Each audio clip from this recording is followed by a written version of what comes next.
Tearful Sarah Boyles, who was there with daughters Scarlett, 11, and Freya, 7, said, "Both my girls have been touched by the passing of the Queen. We had a fleeting glance, but it was worth it. We said our farewells." A tearful Sarah Boyles lays flowers at Shaw Farm with her daughters. Image, James Murray. Naval veteran Mark Scott, 52, resplendent in his Royal Navy medals, was doing his final service for Her Majesty as a steward. "Security was difficult with so many people, but it all went off perfectly," he said.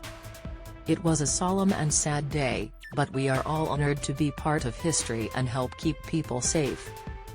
It was at Shaw Farm, where Prince Philip ran the estate, that the state hearse paused briefly to allow the Queen's walking escort to reform for the last leg of her journey to Windsor Castle.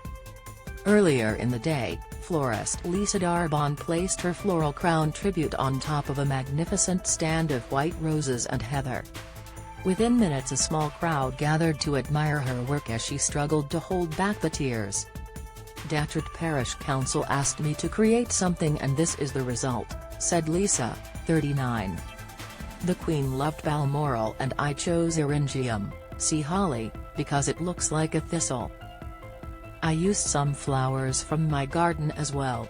On a corner of the tribute was the simple message, "Thank you Mum," echoing the sentiments of villagers who all have a story to tell of encounters with the Queen. Florist Lisa Darbon with her flowery Queen tribute. Image, James Murray. "I saw her many times being driven through the village and always gave her a wave," added Lisa. "She always waved back and smiled. She has been a part of our lives for so long. When I was a girl I was in the Windsor Horse Rangers where we learnt how to groom and ride horses.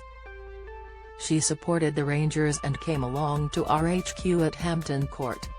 We've all got so used to having her near. It's going to be a hard few days."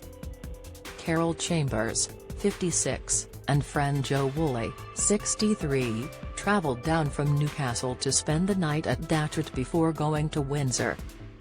Admiring Lisa's floristry, Carol, a podiatrist, said, "It's a beautiful, warm tribute from a place the Queen knew very well. I'm a complete royalist, so I had to be here. When they played the national anthem on the television we always stood up. You trusted her completely and she never let you down. She treated everybody exactly the same, that's part of her legacy." Geordies Carol and Joe admire Lisa's flowery tribute to the Queen. Image, James Murray. Charity worker Joe added, "Well, spent 2 days in Datchet and Windsor paying our respects. It's the least we could do for a woman who dedicated her whole life to this country."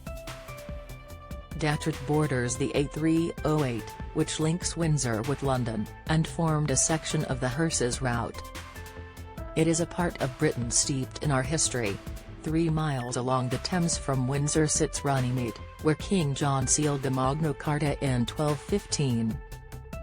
Exactly 800 years later in 2015, the Queen went to the Magna Carta stone for the anniversary celebration.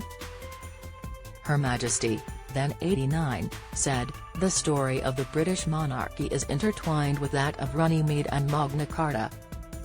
The values of Magna Carta are not just important to the United Kingdom and the Commonwealth, but across the world. Its principles are significant and enduring. Those principles, of justice, fairness and mutual respect, were embodied in the woman laid to rest by her nation yesterday.